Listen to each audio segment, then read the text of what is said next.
Senator from New Hampshire.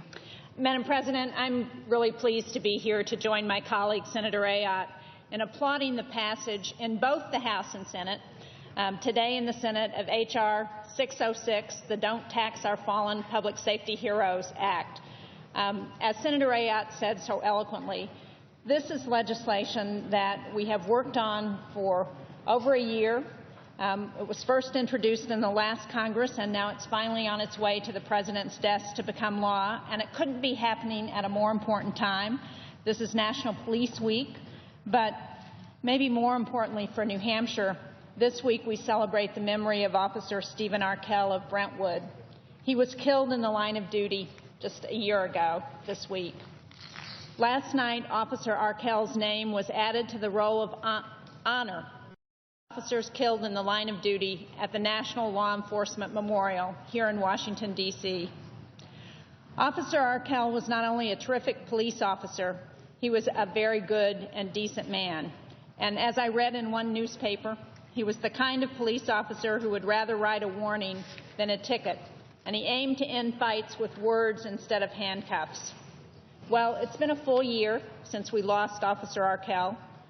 We don't forget, and we will never forget, his example of courageous public service. And day in and day out, our public safety officers, our police, our firefighters, and their families make enormous sacrifices. Now, family members fully understand the dangers of their spouse's jobs. They live with that constant worry. But when the worst happens in the line of duty to a loved one, the last thing a surviving family should have to worry about is navigating the federal tax code. And for too long, families of police officers and firefighters killed in the line of duty have had to wrangle with the IRS to exempt death benefits from taxation.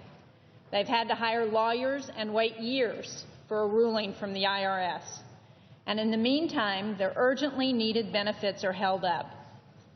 This is just unacceptable. And today it ends. Thankfully, the House and Senate have passed a bill to exempt these death benefits from taxation, ending any ambiguity that may have existed. So this is legislation that should not just help the Arkell family, but it should help families across this country. And I applaud the work of my colleague, Senator Ayotte, on this, of all of our colleagues who have helped in the Senate to make this happen, and of those in the House who also understand the need to support our fallen public safety heroes. When the President signs this bill into law, this problem will finally be cleared up once and for all. So again, I thank my colleague, Senator Ayotte, for all of her work on this issue. I'm delighted that it is finally done and look forward to making sure that it gets implemented in a way that continues to support the surviving families. Thank you very much.